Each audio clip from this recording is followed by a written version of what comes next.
ายยังเจอสาวนาตานคนคือว่าสิไปยามาปีหน้าตั้งคาโลสาธุเด้อยกมือขึ้นจอกล้อไว้พระใหญ่สวยบรรลุสัญญาใจเอาสองคนแม่นบอกสิมา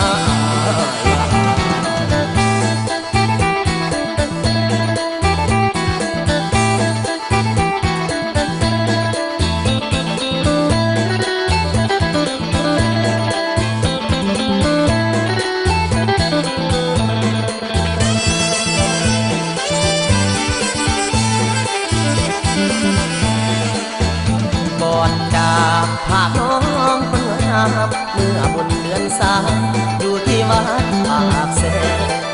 สัญญาใจเอาไว้พ่อแย่ฝากองค์ตื้อจงเบิ่งแย่ช่วยเป็นพยานบ่าวตะพานทำจริงด้วยใจจะบ่หลอกสาวไทยให้บุญมองสมสารแต่เดี๋ยวนี้น้องลืมคำสาบานแต่เดี๋ยวนี้น้องคำสาบานอายไว้ทานทานปานกระต่ายมาจานคิดทอดกันแน่บ่น้องลาส่วนอายนะหวังหาเจ้าทุกวันบ่าวเมืองเพ็ญสาวอำเภอหน้าตา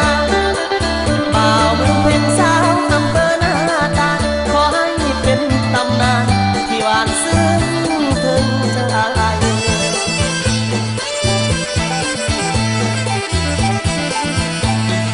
โอ้ยเด้นั้นยังจำได้ลืมกันแล้วนอสาเด้อคือผมสายสู่ละให้น้องฟังติดต่อพวกมันคอยเกินสามารถอ่านคนไปเท่าแสนหูเขายามบ่มีเรื่องอุ่นรวมผู้ละบาบุญเพราะคอยสู้ต่างแดนคนที่หัวแหนของอายมีเพียงสมครูบุญพระบาทนั้นน้อมจงมาใหญ่พ่อแม่ให้จงอยากเป็นนาคขวัญใจคอยอีกนานเท่าใดลูกสะใภ้สิมายามตอบคำถามแต่บ่ได้จากคนสาวจังหวัดอุบลหลอกอายให้คิดนำเดินสาวเพลงหากว่านอกยังจำเดินสาวเพลงหากว่าน้องยังจำเสินไปแบกคนงามอายสิคอยอยู่ข้างเรือโอ้ยเด้น้องเรืออย่างอายมันบ่เสียหายดอกเดินแก้มกินบุญร้านบ่นักหักแต่บ่แปรเปลี่ยนพันคงคิดกันให้น้องที่หน้าบ้านของคิดกันให้น้องที่เหือมันว่าได้ใจตรงกันมันเอาดาบยืนจนนั้นเป็นเมื่อไรอายเลยนำนิ้วถ่าดูไรไม่เห็นน้องดวนมันหรือน้องลามีไม่ใจส่องหรือน้องลามีไม่ใจส่องจริงบ่เหลียวแล้วบอกหลอกเล่าให้ค่อยเกิดหลอกลุ่มลาวให้ค่อยเกิด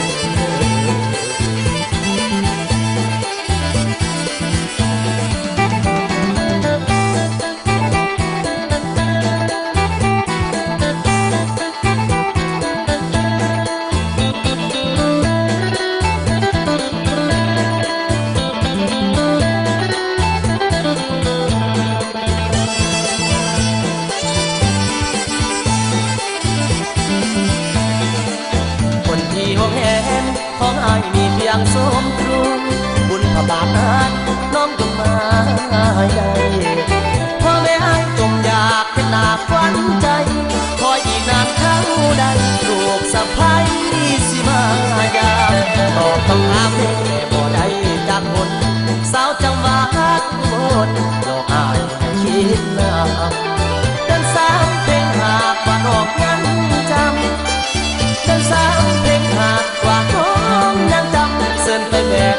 คนงามอายสิคอยอยู่ข้างเรือโอ้ยเด้น้องเรืออย่างอายมันบ่เสียหายดอกเดินแก้มกินบุญร้านบ่นักหักแต่บ่แปรเปลี่ยนพันคงคิดกันให้น้องที่หน้าบ้านของคิดกันให้น้องที่เหือมันว่าได้ใจตรงกันมันเอาดาบยืนจนนั้นเป็นเมื่อไรอายเลยนำนิ้วถ่าดูไรไม่เห็นน้องดวนมันหรือน้องลามีไม่ใจส่องหรือน้องลามีไม่ใจส่องจริงบ่เหลียวแล้วบอกหลอกเล่าให้ค่อยเกิด ลอกลุ่มลาวให้ทนเกิน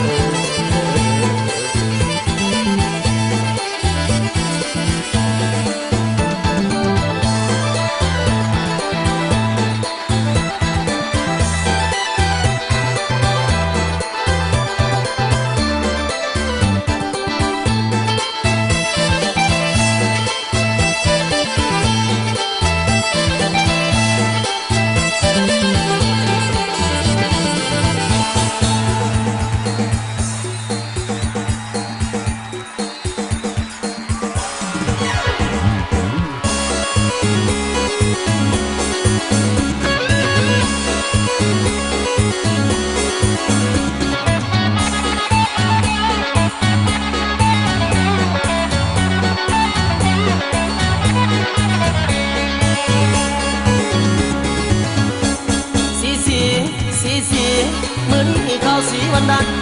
สี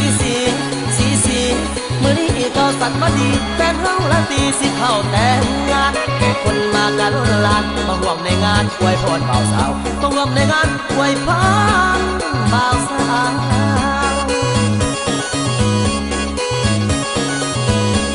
เขาสีกันเป็นมงคลเขาสีกันเป็นมงคลหมอพรจงหุ่นแล้วจับฝ่ายเขามือนี้มือกบเขามือนี้มือปูเขาทำมือแม่งนางเจ้าสิสันคอนเขากอดของเจ้าตั้งคืนส่วนอายสะอื้นกอดเพียแทนเจ้าเขาขึ้นสวรรค์สั้นเจ็บส่วนอายมีเส้นน้ำตาด้วยเขาเป็นของเพิ่นแล้วนอนเอาเป็นของเพิ่นแล้วนอนเอาอายได้แต่เมากอดแก้วเบียร์ตาเขาสีกันแล้วละนะเขาสีกันแล้วละนะต้นน้ำแดงมาหอบหัวใจเห็นภาพน้องสามใบตอนเขาปลอดภัยในยามกลางเย็นบาดนี้กลางคืนเขาคงสิบืนเจ้านอนเมื่อเย็นอยากอยากตายทั้งเป็นอยากอยากตายทั้งเป็นบ่อยากลืมเห็นภาพน้องในบ่อนกะจังว่าทนตาข้างยังฝันกันนั้นเห็นภาพเก่าๆยิ่งคิดไปหัวใจเศร้าเราห่วงบ่เศร้าไม่ดอกแค่เนาเจ้าเป็นของเพิ่นแม่แก้มเพิ่นเขาพาบนแดงแก้มเอ้ยแก้มแดงเขาสูญกองหมดเสียใจพอแล้วตาย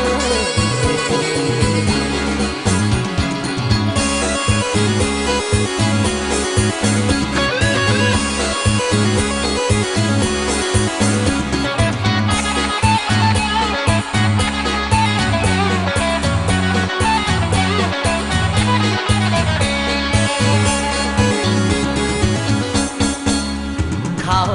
กอดหอมเจ้าตั้งคืนส่วนอายสะอื้นกอดเพียแทนเจ้าเขาขึ้นสวรรค์สั้นเจ็บส่วนอายมีเส้นน้ำตาด้วยเขาเป็นของเพิ่นแล้วนอนเอาเป็นของเพิ่นแล้วนอนเอาอายได้แต่เมากอดแก้วเบียร์ตาเขาสีกันแล้วละนะเขาสีกันแล้วละนะต้นน้ำแดงมาหอบหัวใจเห็นภาพน้องสามใบตอนเขาปลอดภัยในยามกลางเย็นบาดนี้กลางคืนเขาคงสิบืนเจ้านอนเมื่อเย็นอยากอยากตายทั้งเป็นอยากอยากตายทั้งเป็นก็อยากลืมเห็นภาพน้องในบ่อนแต่จังว่าทนตาข้างยังฝันกันนั้นเห็นภาพเก่าๆทิ้งคิดไปหัวใจเศร้าเราห่วงบ่เศร้าไม่ดอกแค่เนาเจ้าเป็นของเพิ่นแม่แก้มเพิ่นเขาพาบนแดงแก้มเอ้ยแก้มแดงเขาสูญกองหมดเสียใจพอ